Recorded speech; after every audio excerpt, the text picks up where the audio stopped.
There are places on Earth that exist outside the natural rhythm of life, regions where silence is not simply the absence of sound, but a force unto itself, a presence, cold, watching, judging. The northern Ural Mountains are such a place.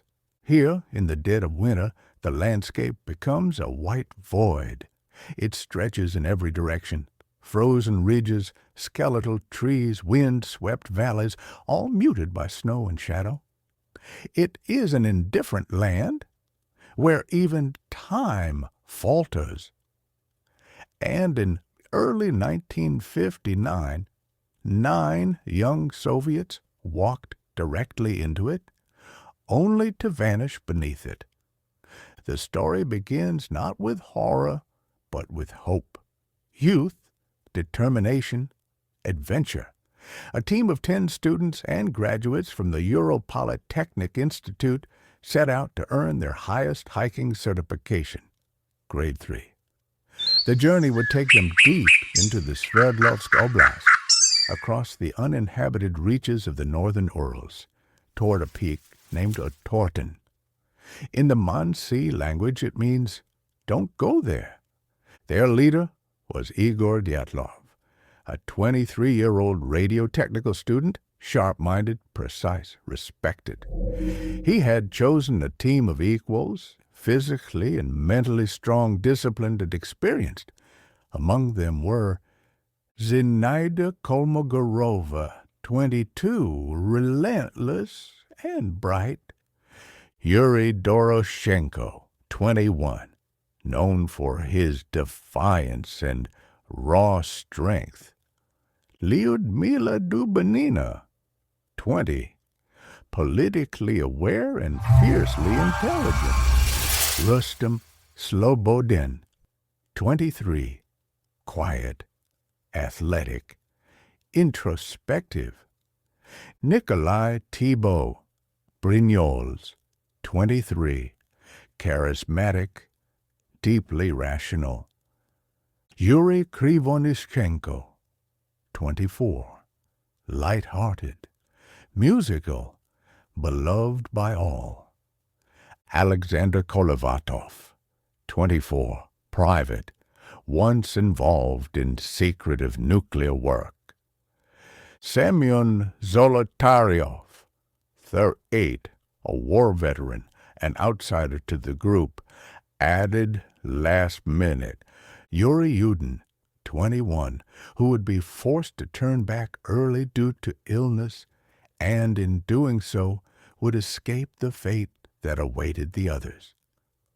The date was January 27th, 1959, when they departed from the final outpost of Vizhai, the last trace of civilization before the snows consumed everything. Their spirits were high. Photographs recovered later show smiles, camaraderie, and resilience. They joked in their diaries, cooked over small fires, and marched under banners of youth and purpose. They were proud to be Soviet, proud to challenge nature, and unaware that something or someone was waiting beyond the timberline. Each of them carried a burden of gear, food, and fuel. Each of them knew the terrain. They had maps, compasses, and the confidence that comes with preparation. But no amount of training can negotiate with the wild. No strength of will can command the dead mountains. By January 31st, the group reached a fork in their planned path. Blizzards and heavy snowfall forced them to veer west, up toward the slopes of Kholat Syakhl, a name that in Mansi lore means Mountain of the Dead. On February 1st, they pitched their tent high on the mountainside, above the forest line. A curious choice. They could have descended into the trees for shelter, but remained exposed. Perhaps they feared losing altitude gains. Perhaps they underestimated the cold. Or perhaps the decision came from something else, something unseen. That night, they wrote their final diary entries. They laughed, made soup, tucked into their sleeping bags. It was the last night they would ever see. And in the morning, the mountain was silent again. For weeks, there was only silence. The hikers had planned to return by February 12th. A telegram from Dyatlov was expected at the Institute confirming their success and arrival. But the days passed with no word. At first, no one panicked. Delays were common in the harsh Soviet wilderness. Students, even ones this experienced, could fall behind schedule. But time kept moving. February 16th, February 17th. Still nothing. No footprints, no signal, no human voice rising from the forest. On February 20th, the Institute bowed to pressure from concerned families. A search was organized. First, volunteers, then the military. Planes flew over snow-drenched valleys. Men on skis cut across white plains. Dogs sniffed along frozen ridge lines. They followed the planned route. They followed maps. They followed hope. Then on February 26th, they found it. The group's tent, half buried in snow, torn nearly in two, pitched awkwardly on the side of Kholat Syakhl. It looked wrong, flattened, abandoned. One side collapsed, the other open to the wind. Snow had drifted through the cuts in the fabric, covering sleeping bags, gear, and clothing. Oddest of all, the tent had been slashed open from the inside. Rescue workers paused. Something was wrong. Inside, belongings were arranged as if nothing had happened. A flashlight still rested on top of the tent. Boots were lined up, jackets neatly folded, food untouched. They found journals, cameras, money, documents, all signs that the hikers had not been robbed nor preparing to flee. And then there were the footprints. Bare feet, socks, one shoe, 9 sets of tracks led away from the tent in a single file, calmly spaced, not frantic, not running, into the trees, into the dark. The snow had preserved them for over a week. They stretched nearly 500 meters toward the forest, where the line dissolved. From there, the mystery deepened. At the forest's edge, under a tall cedar, they found the first 2 bodies, Yuri Doroshenko and Yuri Krivonishenko. They were barefoot, dressed in only underwear. A fire had been started nearby, evidenced by blackened branches and scorched earth. But it hadn't burned long. The tree above was damaged. Branches snapped nearly 5 meters above the ground. Had someone tried to climb it? To escape something? To see the tent? Both men showed signs of severe frostbite and skin damage. Their hands were burned, their expressions twisted in a mixture of pain and something worse, something like terror. Between the cedar and the tent, the next 3 were found: Igor Dyatlov, Zinaida Kolmogorova, and Rustem Slobodin. All were partially clothed. They lay at intervals, as if they had collapsed while trying to return to camp. Dyatlov clutched a birch branch. Zinaida's body was stiff with rigor, frozen in a posture of suffering. Slobodin's skull showed signs of a fracture, but not deep enough to have killed him.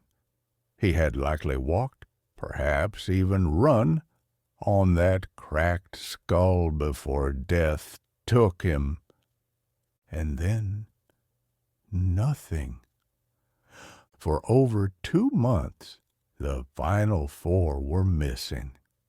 Hidden. Only on May 4th, after snow began to melt, did searchers uncover the last bodies. Lyudmila Dubinina, Nikolai Thibault-Brignol, Semyon Zolotaryov, and Alexander Kolevatov. They lay in a ravine nearly 4 meters deep, concealed beneath snow and ice. What they found defied belief. Zolotaryov's ribs were shattered. Dubinina's chest had collapsed completely. Her tongue was missing.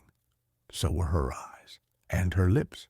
Her skull was twisted, yet there was no external bleeding, no tearing, no cuts. The force required to cause such trauma was immense, but somehow applied without breaking the skin. Thibault-Brignol had massive head trauma. His skull caved in by a blow likened to a car crash.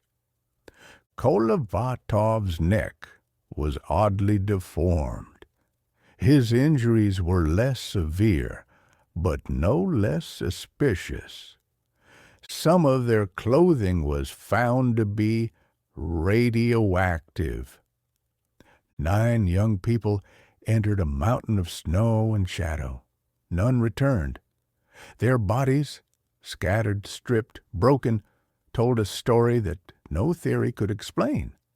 And worse, something had forced them out of their shelter, half naked, in the middle of a sub-zero night.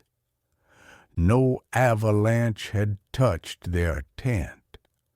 No animal had attacked their camp. No ordinary human had done this. The investigation had only just begun. The official Soviet investigation began on February 28, 1959. A small team was sent into the mountains to recover bodies and uncover facts. But what they found were contradictions, scenarios that resisted logic. The hikers had fled their tent not in haste, but with purpose, some barefoot, some half-dressed, into minus 30 degrees Celsius temperatures. There were no signs of a struggle, no blood trails, no evidence of outside interference. Yet the trauma on several of the bodies suggested unimaginable violence. Lead investigator Lev Ivanov quickly realized he wasn't dealing with a simple exposure case. He noted that several of the bodies exhibited injuries that could not be explained by hypothermia or environmental factors alone. In his official report, he would later write that the cause of death was due to a compelling natural force. But privately, he confessed to fearing something far more unexplainable. Autopsies revealed eerie details. Lyudmila Dubinina's missing tongue could not be attributed to scavengers. Her eyes and lips were also gone, yet there was no blood at the scene, no struggle, no damage to surrounding tissues. Her chest cavity had collapsed under what was described as an immense pressure. Similar pressure had broken the ribs of Zolotaryov, a seasoned war veteran. Thibault-Brignol's head injury was particularly disturbing. His skull was fractured with such force that forensic analysts compared it to the kinetic impact of a car accident. Yet no external wounds or abrasions existed. No weapon, no tool, no blunt object. And then there was the radiation. 2 articles of clothing worn by Dubinina and Krivonishenko tested positive for elevated levels of radioactivity. This detail, initially downplayed by Soviet officials, was eventually confirmed in sealed investigative documents. No explanation was ever offered. No radioactive material had been carried by the group. None of the camp's supplies were contaminated, and yet the clothes glowed under Geiger counters. The investigation team was unnerved. Many of them spoke in hushed tones about strange lights in the sky. Reports had come in from local Mansi tribesmen and even Soviet military units stationed nearby. Blinding flashes, orange orbs floating above the tree line. Some dismissed it as unrelated. Others weren't so sure. Then came the photographs. Recovered from cameras in the tent and on bodies, the images documented the group's progress. Laughing, skiing, building snow shelters, all ordinary. Until the final roll, frame 33 on Dyatlov's camera, captured a blurred shot, dark, indistinct, possibly showing a humanoid figure in the trees. Another, from Krivonishchenko's camera, was a white blur pierced by what looked like orbs of light. The negatives were seized. Not all were returned. Not all were explained. As media interest grew, Soviet authorities began pulling back. Files were sealed. Reporters were restricted. The region around Kholat Syakhl was closed off for years. Ivanov, under pressure from higher authorities, declared the case closed on May 28, 1959, with a vague conclusion that the hikers died due to overwhelming force. It was a sentence without meaning, a statement that raised more questions than it answered. And still, one more anomaly loomed, one that never made it into the official reports. During the search, investigators found strange metallic debris several kilometers from the hikers' final camp. Pieces of unidentifiable origin, twisted, scorched, half buried in snow. Soldiers quietly removed the material. No photographs, no catalog, no explanation. The files remained missing. Rumors began to spread. Soviet citizens whispered of secret military operations, failed rocket tests, or worse, unknown experiments conducted in the remote wilderness. Some even believed the hikers had stumbled upon something forbidden, something they weren't supposed to see. But there were no witnesses, no survivors, only the survivor who never made it to the tent. Yuri Yudin, the 10th hiker, had turned back just days before the tragedy. A flare-up of rheumatism had spared him. He spent the rest of his life searching for answers, interviewing officials, collecting reports, studying autopsies. He believed the government was hiding something, and he was not alone. The Soviet Union left behind a trail of half-truths and missing pages. But the snow remembers everything. What truly happened on that frozen slope remains locked in frost, but over the decades a chilling mosaic of theories has emerged, each one plausible, each one incomplete. Every piece fits, yet the puzzle remains unsolved. The most widely accepted explanation among official circles is the avalanche theory. It proposes that a sudden slab of snow broke loose above the tent, forcing the hikers to cut their way out in a panic and flee to avoid being buried. In this version, they escaped in haste, some without shoes, only to succumb to the cold, disorientation, and injuries sustained in the chaos. But the evidence refuses to obey. The slope was too shallow for a traditional avalanche. The tent, though collapsed, remained partially upright. Poles were still in place. An avalanche of the magnitude needed to cause severe trauma would have scattered gear and buried the entire site. And what of the injuries? No known avalanche can selectively crush bones without leaving external trauma, nor can it remove a tongue. Some researchers point to a phenomenon called a slab avalanche, where a dense block of snow shifts and exerts pressure. In 2021, modern simulations recreated conditions on Kholat Syakhl and found it theoretically possible.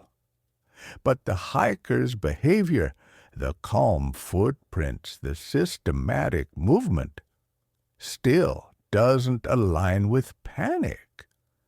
Others propose the group succumb to paradoxical undressing, a known symptom of late-stage hypothermia where the victim feels burning heat and removes clothing. This could explain why several hikers were found in undergarments.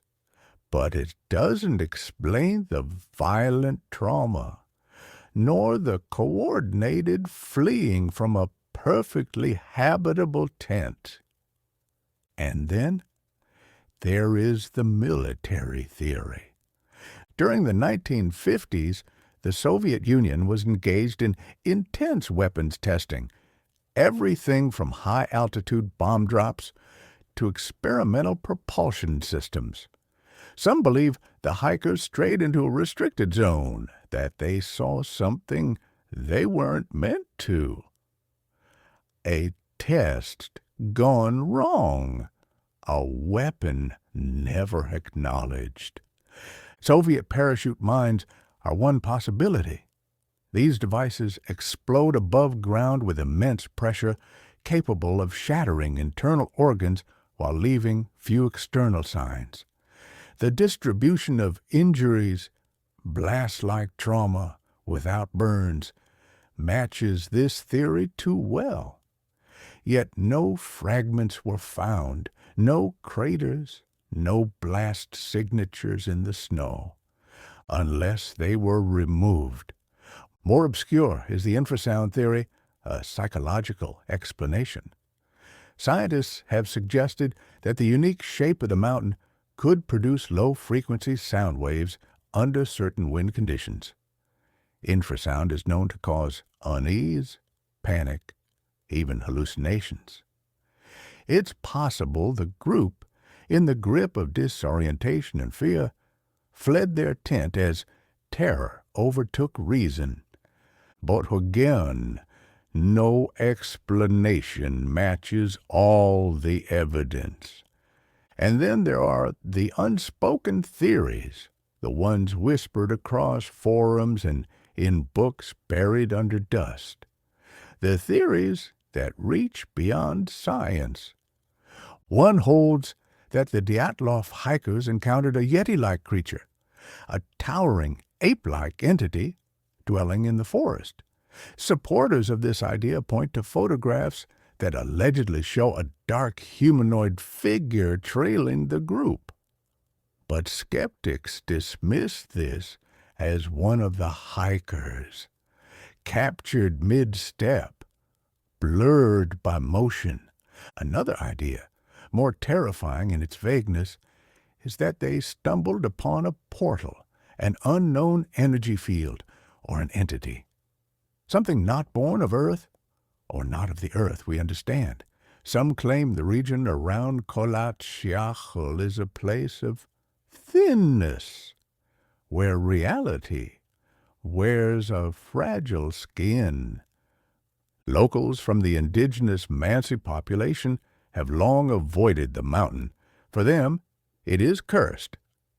Stories passed down for generations speak of lights in the sky, disappearances, and ancient spirits that wander the peaks. The hikers may not have believed such things, but they went there anyway, and they did not return. In the vacuum left behind by the Soviet cover-up, imagination became evidence. Speculation became theory, and the mountain silence became louder than truth. 9 died, 1 survived, and not a single answer emerged without dragging 10 more questions into the snow. Years passed. The Soviet Union moved on. The official records were filed under routine tragedy. The case was closed. The pass was unnamed, just another ridge in a frozen wilderness. And yet, among those who remembered, the whispers never died. Lev Ivanov, the lead investigator, remained haunted. In the 1990s, long after the Soviet collapse, he gave a rare interview. He admitted that the team had found evidence of fireballs in the sky. He referenced reports of military testing. But most chillingly, he confessed to a fear he could never put on paper. That what happened in those mountains was not meant to be understood. The files were never fully released. Some photographs vanished. Several pages of the diaries disappeared. Autopsy reports showed signs of tampering, phrases blacked out, cause of death descriptions redacted or softened. The KGB, some say, was involved, that the site had been secured not just to protect secrets, but to remove them, that Zolotaryov, older than the others and a last-minute addition, had been connected to military intelligence. His presence was never fully explained. Yuri Yudin, the lone survivor, never accepted the avalanche theory. In every interview until his death in 2013, he insisted something unnatural had occurred. He believed the government knew. He believed they had lied. He spent decades collecting data, tracking leads, speaking to witnesses who never made it into reports. One such witness was a local hunter who claimed to have seen strange orange spheres in the sky on the night of the incident. Another, a retired military engineer, claimed the region had been used for experimental weapons. Sound-based, never documented. Some researchers pointed to the hikers' camera timelines. The final photo, obscure, blurred, was captured seconds before the group fled. Some believe it shows a flash, a silhouette, a burn. Others believe it's simply snow. But even skeptics agree the group left their only protection willingly, in lethal conditions, not disoriented, not in a rush, calmly, as if following something, or fleeing from something that didn't need to chase. In the years after the incident, the area was sealed. For nearly 4 years, no expeditions were allowed near Kholat Syakhl. The Mansi were told to stay away. Locals who tried to visit were detained. No reason was given. The files that were released came decades later, and even then heavily redacted. But enough remained to expose cracks in the official narrative. Multiple autopsies were missing pages. Descriptions of injuries were inconsistent. Internal memos referenced anomalous forces. An engineer assigned to the recovery team later told his family he had seen metal debris, not from any aircraft I've known. He died before he could explain more. But the Dyatlov Pass Incident would not remain buried forever. In 2008, Russian journalists reopened the case unofficially. In 2013, a group of independent researchers published detailed reconstructions of the trek. And in 2019, the Russian Prosecutor General's office announced a new investigation. Their conclusion: a slab avalanche. Once again, the story circled back. Once again, the truth slipped away.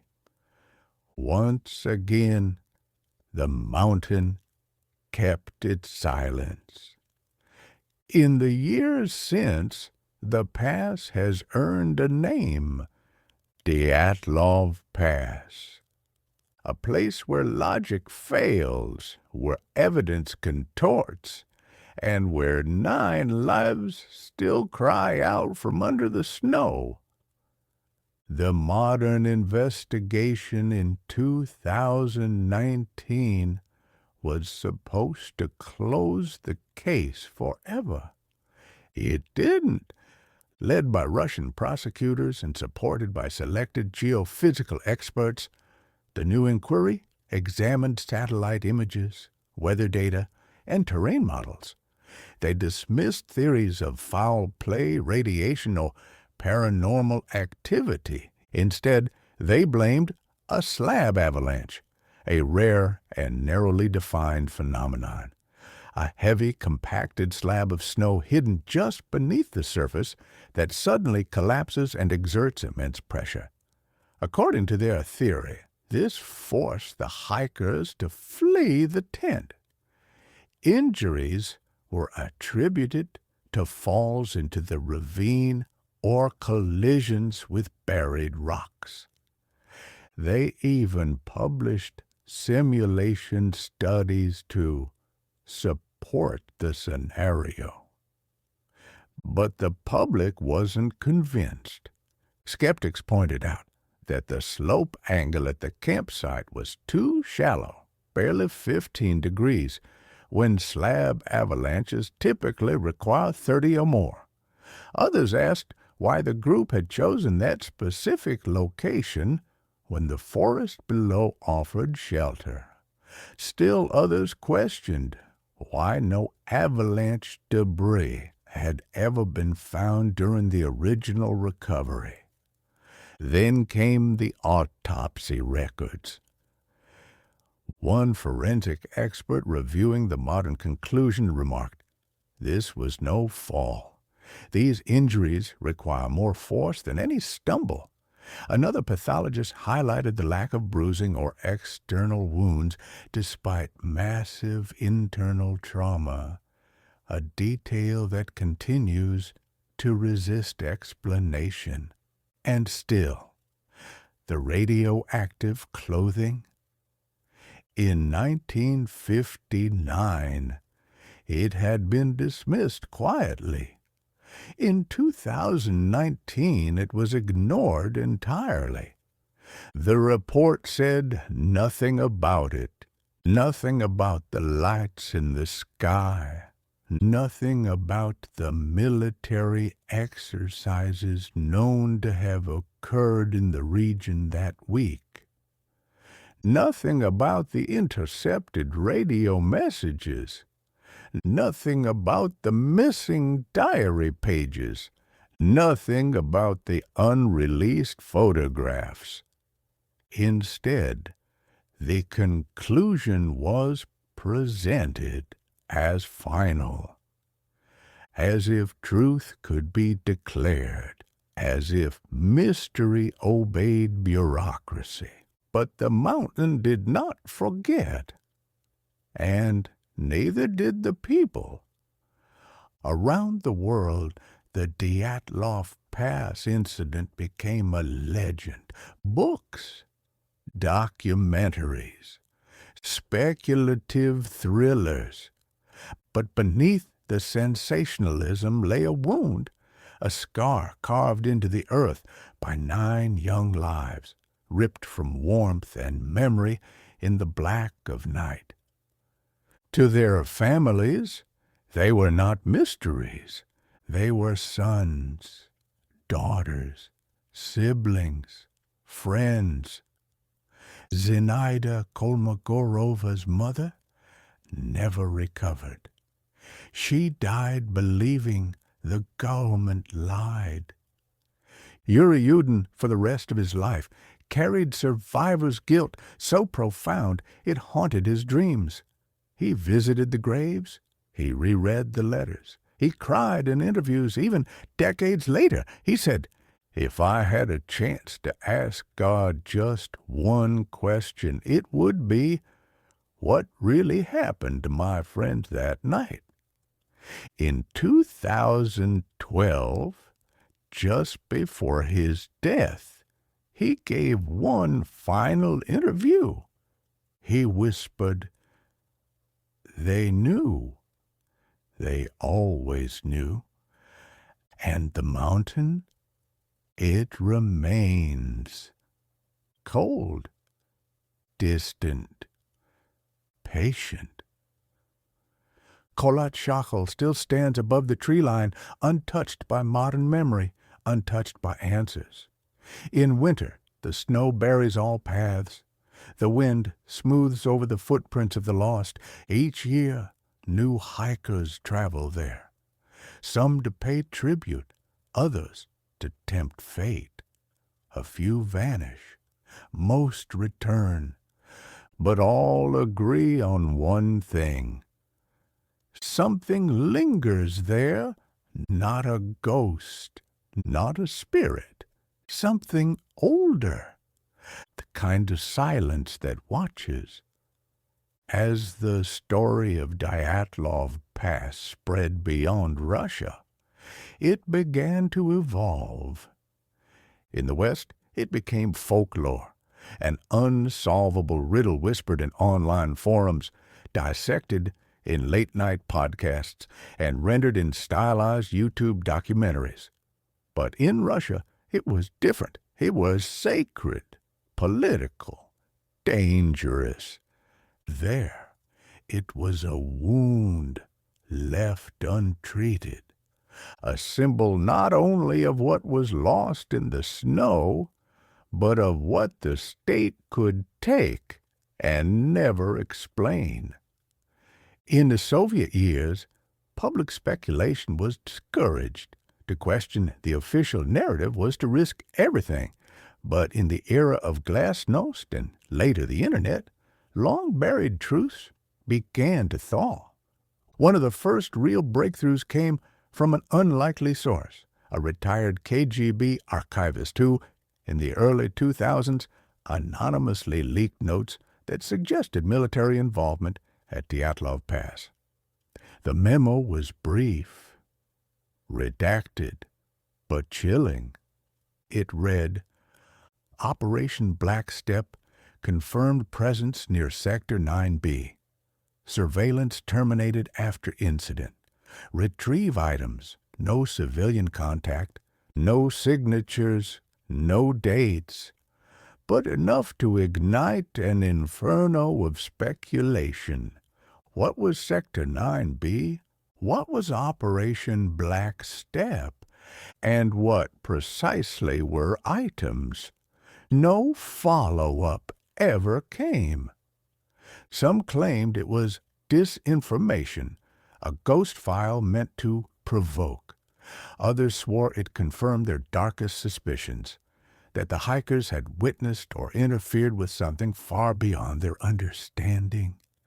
Not a test, not an accident, an encounter. Among the strangest threads are those involving a phenomenon referred to as the death zone, a theorized location on Kholat Syakhl, where electromagnetic anomalies affect behavior, perception, and physical sensation. Hikers over the years have reported sudden nausea, disorientation, memory loss, and extreme unease when entering certain parts of the ridge.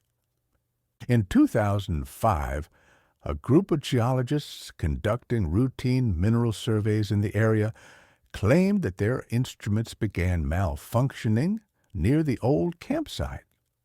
Compass needles spun, radio signals vanished, a camera drone failed mid-flight and crashed. When they attempted to retrieve it, their guide, a Mansi tribesman, refused to proceed. He simply said, "This place takes." Of course, not all researchers accept these accounts. Many stick to the known, to the calculable. They map wind patterns, measure snow density, chart likely paths of descent from the tent. But even they admit Dyatlov is an outlier. An avalanche can be mapped. A hypothermic tragedy can be timed, but not this. Not the crushed bodies with untouched skin, not the cut tongues, not the quiet footprints into darkness, and not the way it all stops, as if the mountain swallowed the final scene. In literature, the Dyatlov Pass Incident is often compared to the Roanoke Colony, an entire community that vanished in the 16th century America, leaving behind only a single word, Croatoan, a question with no answer. In aviation, it echoes Malaysia Airlines Flight 370, a modern aircraft, simply gone, erasing hundreds of lives in silence. In legend, it walks beside the Franklin expedition, lost to Arctic ice, preserved in perfect agony. Each of these events bears the mark of something ancient that even now, in the age of science and satellites, the world still has shadows. Some believe we are not meant to know what happened on that mountain. That knowledge itself is the danger, that some truths are locked not by time or secrecy, but by design. And perhaps Dyatlov was not an accident at all. Perhaps it was a warning. As the decades wore on, the 9 victims of Dyatlov became more than names etched into stone. They became symbols, symbols of youth sacrificed on an altar of silence, symbols of the fragility of human ambition in the face of an indifferent world, and for many, symbols of something else entirely, what happens when the known world fractures, when trust in reason breaks. To read the journals they left behind is to feel the warmth they carried into the cold. Pages filled with humor, sketches, detailed records of mileage, meals, weather. They sang songs. They argued over socks. They cooked gruel and giggled at Zena's teasing. They were alive, vibrant, human, and then they weren't. 9 young people, all of them engineers, radio technicians, physicists, educators, were reduced to hushed speculation and grotesque headlines. The girl with the missing tongue, the man with the crushed ribs, the frozen footprints in the snow.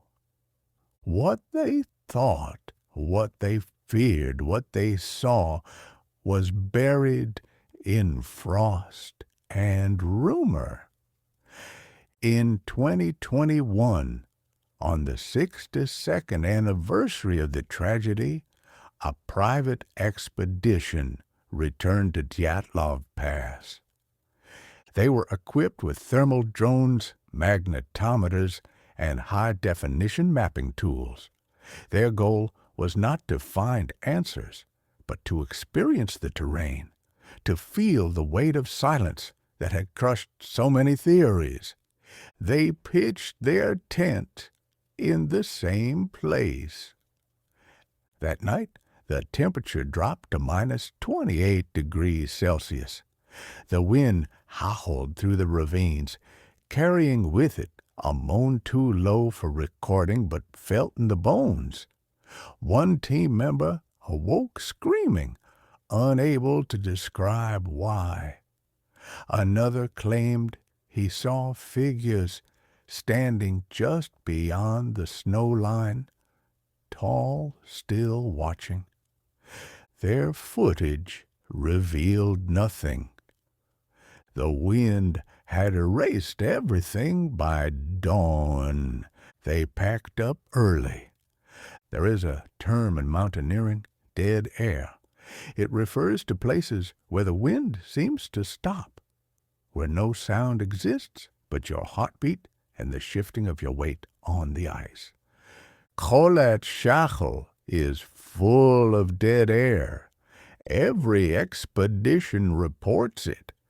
And within that silence, the questions remain. Why did they flee the tent? Why did no one return? Why was the trauma so precise? Why the radiation? Why the missing tongue? Why the untouched money? Food? Journals? Why no sign of struggle? Why does every answer collapse beneath a greater question? The tragedy of Dyatlov is not just what we don't know. It's what we pretend to.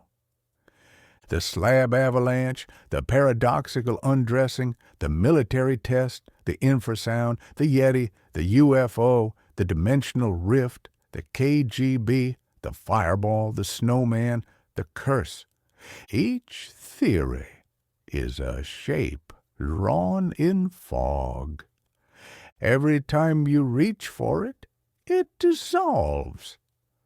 Perhaps the true horror is this, that 9 minds as sharp and full as our own looked into the dark and saw something that shattered them.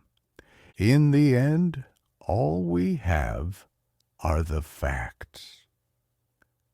And the facts are monsters. A tent cut from the inside.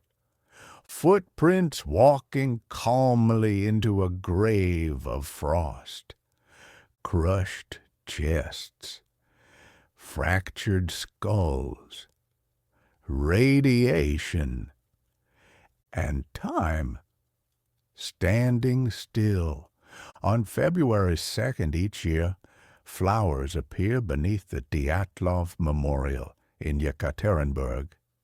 The names: Dyatlov, Kolmogorova, Slobodin, Dubinina, Zolotaryov, Krivonishenko, Thibaut Brignol, Kolevatov, Doroshenko are etched in stone now, etched into the psyche of a nation, etched into something even older than history.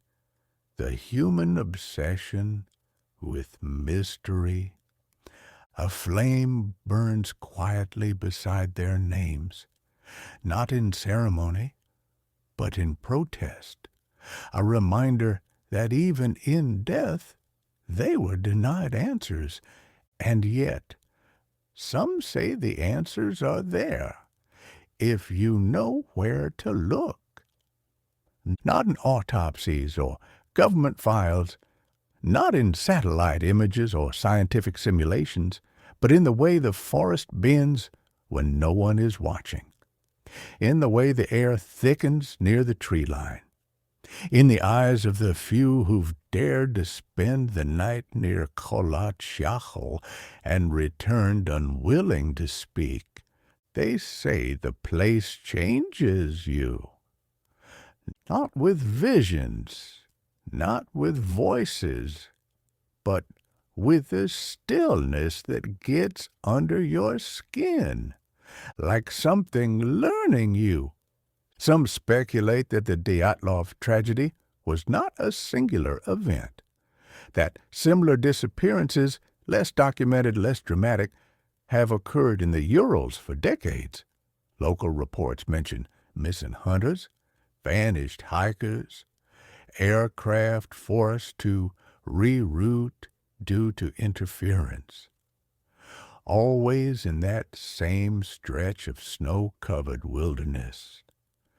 There is no central database for lost souls, no monument to the almosts.